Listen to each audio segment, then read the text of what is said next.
o elenco se reapresenta e inicia a preparação para essa semana, que terá 2 clássicos pela frente. Na quarta, o Botafogo.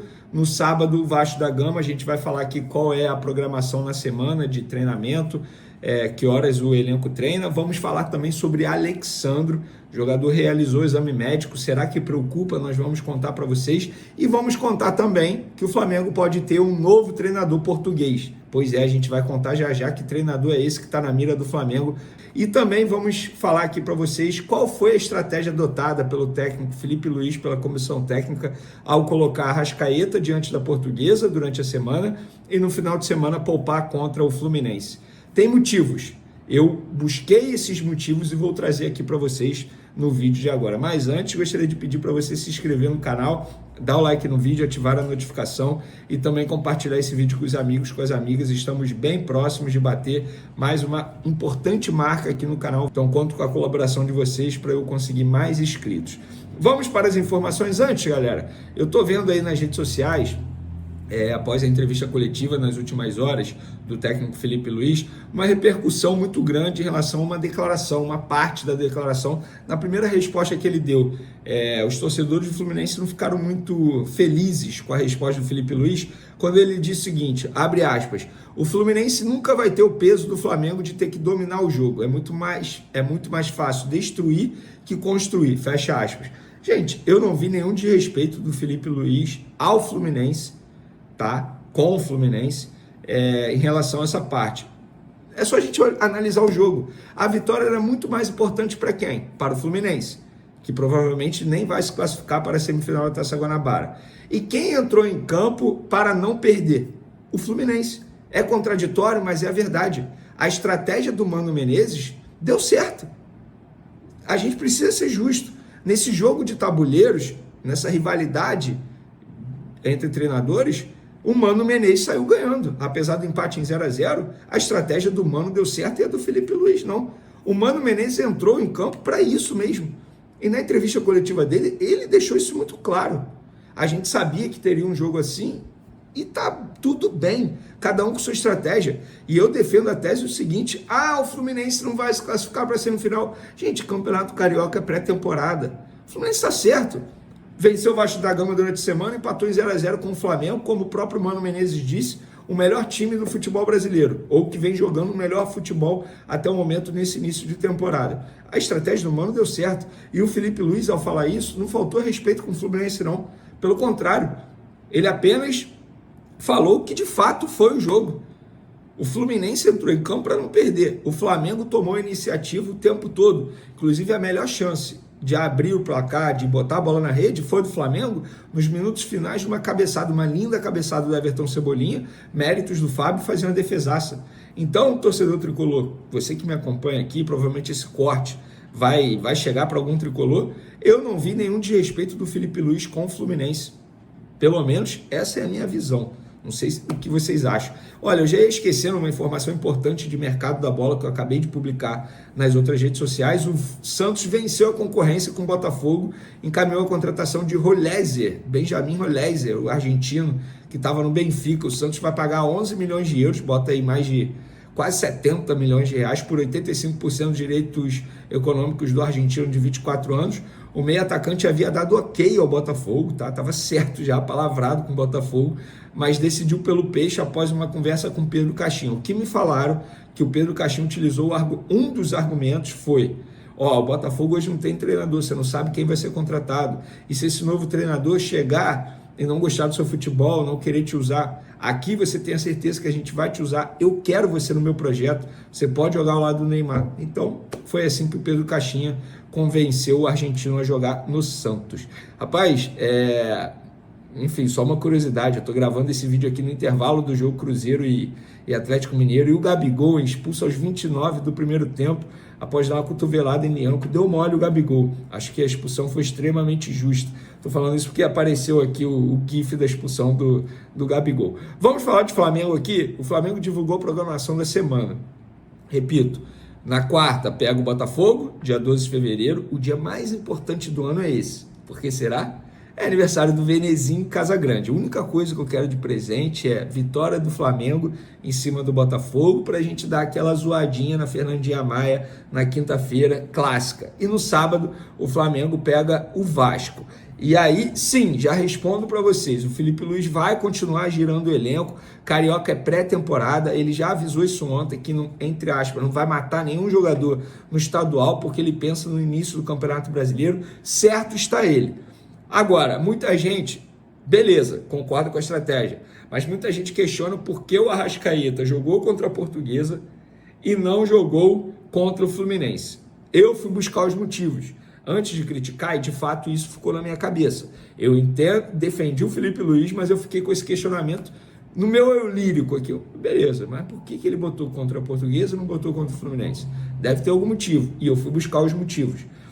Motivo, primeiro, clima. Eles sabiam que o jogo 4h30 da tarde, num sábado no Rio de Janeiro, com certeza iria desgastar muito mais o jogador do que se ele jogasse durante a semana, à noite, num gramado considerado até igual ao Maracanã nesse momento. Tanto é que Felipe Luiz e vários jogadores criticaram o gramado. O Léo Pereira, inclusive, disse que a coluna dele doía, o pé doía. O Thiago Silva, rapaziada, está noticiando que o Thiago Silva sentiu dores no pé por conta do gramado. Mano Menezes também reclamou do gramado. Então, um dos motivos foi isso. O fato de um jogo contra a Portuguesa, teoricamente, desgastar menos do que o jogo contra o Fluminense, e tá certo. E eu não duvido nada, seguindo essa linha de raciocínio, porque eu fiz essa pergunta à pessoa lá do Flamengo, falei, beleza, por essa linha de raciocínio, na quarta o Arrascaeta joga e no sábado ele é poupado. Aí a pessoa falou assim, Vene, não tem como eu saber agora. Isso aí é uma estratégia do Felipe Luiz, ele vai conversar com os membros da comissão dele, mas seguindo essa linha de raciocínio, isso não é uma informação, eu apenas acho que isso vai acontecer. Quarto, o Arrascaeta joga contra o Botafogo no sábado, jogo 4h30 da tarde, novamente, num forte calor no Rio de Janeiro, ele pode ser preservado e poupado. Inclusive, já mudando para o próximo assunto aqui do meu roteiro, o Alexandro ontem, ele pediu para sair aos 7 do primeiro tempo, após sentir dores musculares, enfim, embolou ali o músculo, e ele fez exame nesse domingo pela manhã. Até a gravação desse vídeo o resultado não tinha saído. A boa notícia é o seguinte, ele está andando normalmente, não sente dores no local, o exame obviamente é o que vai dizer se tem uma lesão ou não, se tem um edema ou não, mas fato é que a experiência do Alexandre contou bastante.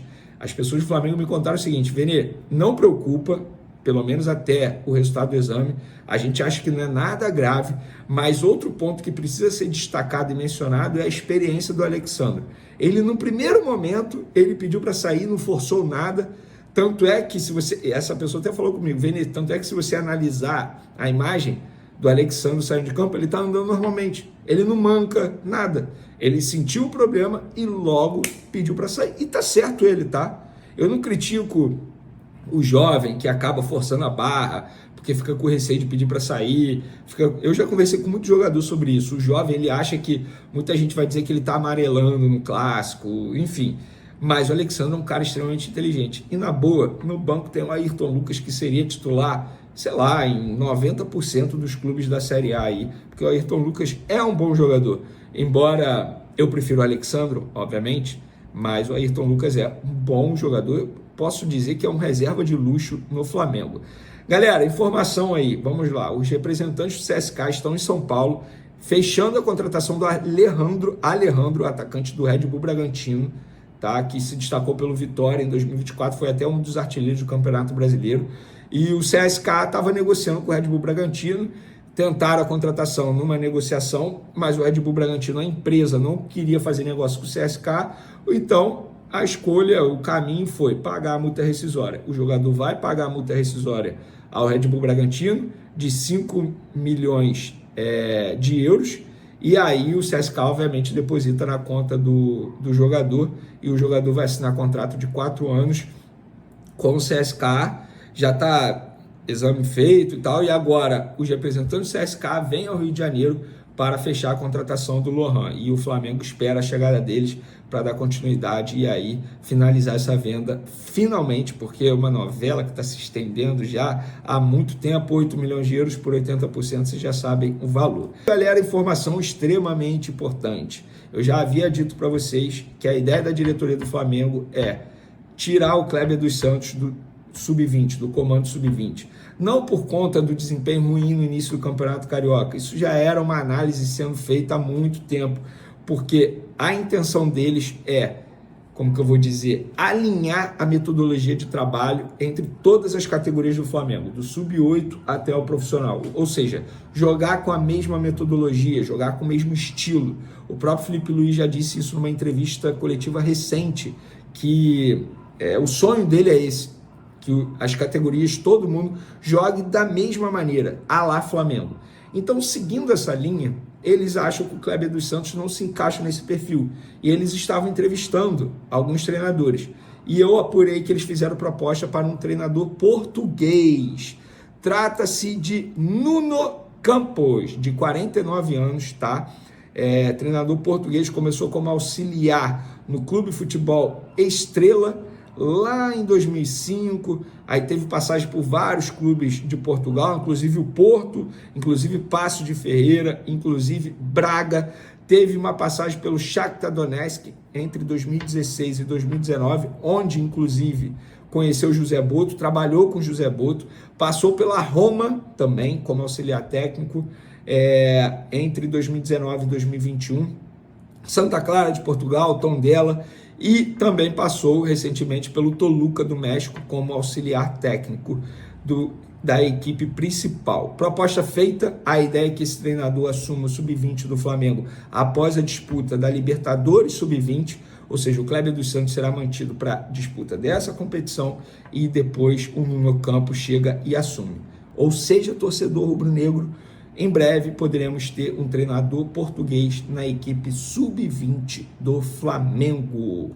Acredito que foi muito claro as duas propostas das duas equipes. A equipe do Fluminense muito fechada, querendo ser só em contra-ataques. A nossa equipe querendo propor jogo, como sempre. Se eu pegar o clássico passado contra o Botafogo, eles foram jogar de igual para igual, quiseram jogar, ter a bola, pelo menos, e aí teve um jogo mais aberto, de mais chances de gol. Com certeza, quando uma equipe vem fechada, é muito mais difícil você furar essa defesa que está ali fechada. Então a gente acredita que a gente criou pouco, mas a gente tem que saber que a gente vai criar uma ou duas oportunidades claras de gol e a gente tem que aproveitar da melhor maneira possível. Você acha então que o Fluminense veio para o jogo para sair com um empate? Porque você até falou sobre a postura do Botafogo, né, que propôs o jogo, tentou jogar de igual para igual. Você acha que o Fluminense hoje veio com esse objetivo? Não digo nem empatar, eles tem a postura deles de marcar um pouco mais recuado e propor menos o jogo. Isso a gente vê principalmente contra a gente. Então, se pega o jogo contra o Botafogo, eles tentavam jogar até, e aí com certeza tem mais jogadas bonitas, tem muito mais chances de gol, tanto do lado do Flamengo quanto do lado do Botafogo, como foi no jogo. E agora você viu um jogo muito mais truncado, bola por dentro não estava entrando, a gente tentava jogar pelas laterais, mas acredito que eles estavam jogando por uma bola, duas ali, para tentar surpreender a nossa equipe no contra-ataque. Fiquei sabendo que acho que eles não chutaram nenhuma bola no gol, não sei se estou errado. E foi isso o jogo. A gente sabe que vai ser difícil, não vai ser todo jogo que a gente vai entrar e vai ter uma, duas oportunidades no começo e vai fazer o gol, mas a gente trabalha para isso, para a gente pegar e fazer os gols e ser com a vitória. Léo, você tem uma coisa que não mudou, foi a dupla 10 e torcida canta. Como é que é pra vocês também? As famílias estiveram no Ninho hoje, né? Como é que é pra vocês, assim, esse momento, esse dia?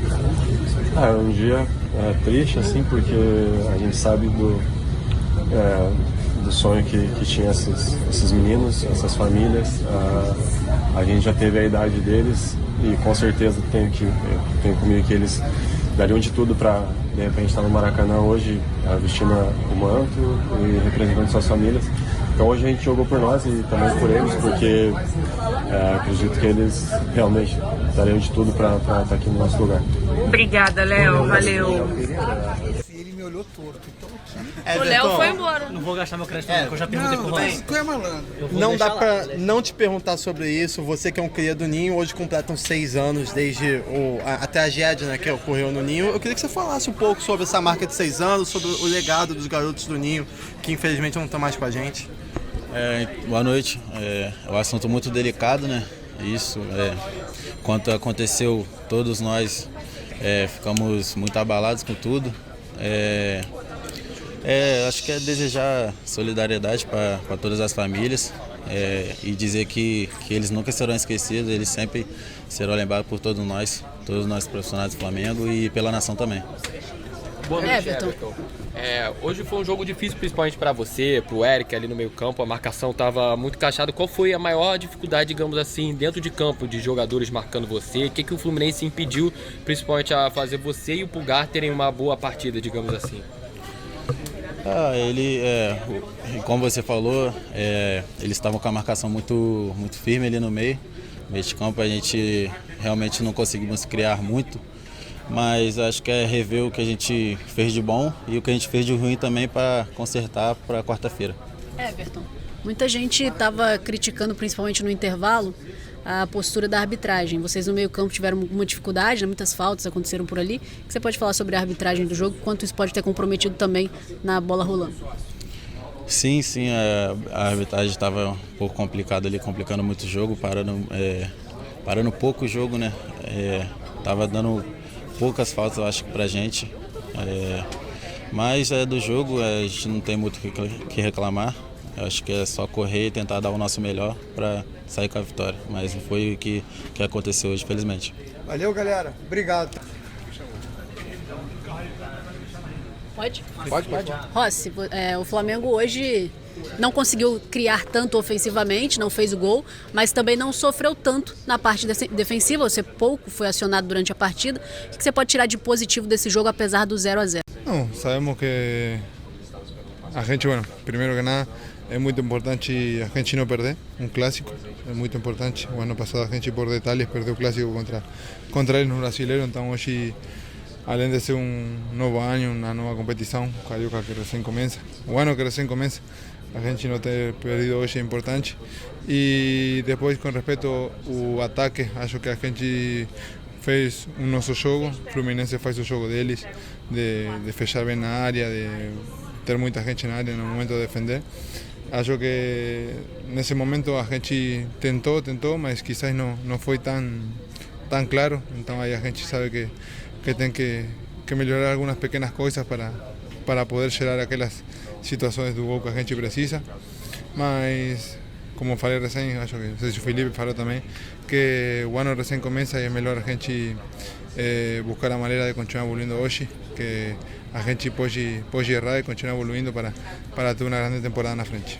Rossi, você acha que esse 0-0 de hoje foi algum tipo de demérito do Felipe Luiz? Porque, por acaso, o Fluminense foi o único time que o Felipe Luiz ainda não conseguiu vencer. Ele tem uma derrota, agora um empate. Você acha que na próxima vez que encontrar com o Fluminense, o jogo pode ser diferente, pode ser mais disputado e o Flamengo conseguir fazer mais gols, sem sair com outro 0-0 como foi hoje? Não, acho que não tem nada a ver. Nem o técnico, ninguém tem nada a ver. São jogos totalmente diferentes a outros jogos, são clássicos, então acho que os clássicos se jogam de outra maneira. Então é isso, a gente continua evoluindo, continua melhorando. A gente sabe que quizás com o Fluminense vai ter 2 ou 4 jogos mais no ano, então a gente se prepara da melhor maneira, não só para jogar contra o Fluminense, sino contra qualquer time, e sempre tentar trabalhar, buscar os pequenos detalhes que vão fazer a diferença no outro jogo, e é isso nos prepara da melhor maneira para continuar na frente, que é o que a gente quer. Rossi, falando em clássico, os próximos 2 jogos serão clássicos, o Botafogo de novo e o Vasco. Como está a cabeça, o psicológico de vocês para enfrentar mais 2 clássicos pela frente? Não, acho que a cabeça é boa, a cabeça está boa.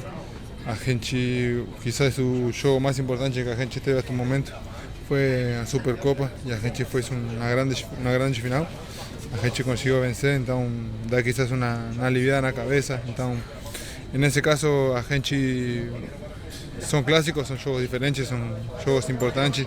Obviamente que os clássicos sempre marcam quizás na cabeça, ou cada jogo faz mais importância, mas hoje a gente teve um grande controle do jogo. Acho que as poucas chances que tivemos de criar gol foram nossas. Eles praticamente não criaram nada, nem teve chute no gol e demais. Então a gente, é isso, eu continuo evoluindo, a gente está nessa evolução, nesse final da pré-temporada que ainda está no corpo ainda, o corpo tem que se liberar um pouco da pré-temporada, então é isso, a gente continua evoluindo, trabalhando para sempre tentar vencer, que é o que a gente quer, e representar o Flamengo da melhor maneira. Nação rubro-negra, a diretoria do Flamengo bateu o martelo, não teremos mais reforços nesta janela de transferências. Com o prazo se encerrando no dia 28 de fevereiro, o clube entende que o elenco atual já está pronto para os desafios da temporada. Mas será que essa é a melhor decisão? O que deu errado nas últimas tentativas de contratação? E o que esperar da próxima janela, em junho, antes do Super Mundial de Clubes? Fica com a gente até o final, porque vamos te contar tudo sobre os bastidores do mercado rubro-negro. Já deixa o like, se inscreve no canal e comenta aqui embaixo. O Flamengo acertou ao encerrar as contratações agora ou deveria trazer mais reforços? O Flamengo começou o ano de 2025 com 2 contratações confirmadas, o zagueiro Danilo e o atacante Juninho. Essas eram exatamente as posições que a diretoria considerava como prioridade, e por isso, o clube decidiu não avançar em novas negociações nesta primeira janela. O técnico Filipe Luís também aprovou a decisão e garantiu que está satisfeito com o elenco. Após o clássico contra o Fluminense, ele comentou: "Estou absolutamente feliz com o grupo que tenho na mão, mas sempre atento às oportunidades de mercado. Tenho conversas diárias com o departamento de scout e com o Boto, mas não pedi ninguém." Ou seja, o Flamengo acredita que, com o grupo atual, pode brigar por títulos já no primeiro semestre. Mas será que essa decisão é definitiva? Apesar das chegadas de Danilo e Juninho, o Flamengo tentou reforçar ainda mais o elenco. O clube tentou contratar Vitão e Jorginho, mas as negociações não avançaram. Vitão, do Internacional, foi alvo de uma proposta de 6 milhões de euros, cerca de 35 milhões de reais, mais o perdão da dívida do Inter por Thiago Maia, que gira em torno de 4 milhões de euros, aproximadamente 23 milhões de reais. Mas o clube gaúcho recusou a oferta e decidiu manter o zagueiro. No caso de Jorginho, do Arsenal, o Flamengo tentou um esquema parecido com o de Danilo, apostando na rescisão contratual para que ele assinasse com o clube carioca. No entanto, o Arsenal não aceitou liberar o jogador nesta janela. Agora, o Flamengo negocia um pré-contrato para que ele possa chegar em junho, a tempo do Mundial de Clubes. Ou seja, apesar do planejamento, o Flamengo não conseguiu fechar todas as contratações que desejava, mas segue de olho em reforços para a próxima janela. Agora que essa primeira fase do mercado foi concluída, o Flamengo já começa a planejar os próximos passos. A expectativa é que a diretoria faça novas investidas na janela de junho, que acontece entre os dias 2 e 10 de junho, antes do Super Mundial de Clubes. E para fortalecer ainda mais esse trabalho, o clube anunciou um novo nome no departamento de scouting, o ucraniano Andriy Fedchenko. Ele chega para atuar ao lado do diretor de futebol José Boto, ajudando na identificação e análise de jogadores para reforçar o elenco rubro-negro. Isso significa que o Flamengo já está se movimentando para buscar reforços pontuais e certeiros no meio do ano, e podemos ter grandes novidades para fortalecer ainda mais o elenco. Com o elenco fechado até junho, agora resta a pergunta: o Flamengo tem um time forte o suficiente para encarar os desafios do primeiro semestre? Os principais objetivos do Mengão antes da próxima janela incluem: Campeonato Carioca. O Flamengo busca manter a hegemonia no estadual e dar rodagem ao time de Filipe Luís. Copa do Brasil. Um título importantíssimo no calendário rubro-negro. Libertadores. O grande objetivo da temporada. Ter um elenco forte para essa competição é fundamental. Brasileirão. O Flamengo quer voltar a conquistar o principal título nacional e precisa de um elenco robusto para a maratona de jogos. Com Danilo e Juninho reforçando o elenco, o Flamengo acredita que tem um time competitivo, mas se houver necessidade, a diretoria já está de olho em reforços para a próxima janela. E aí, nação, vocês acham que o Flamengo acertou ao encerrar a busca por reforços agora?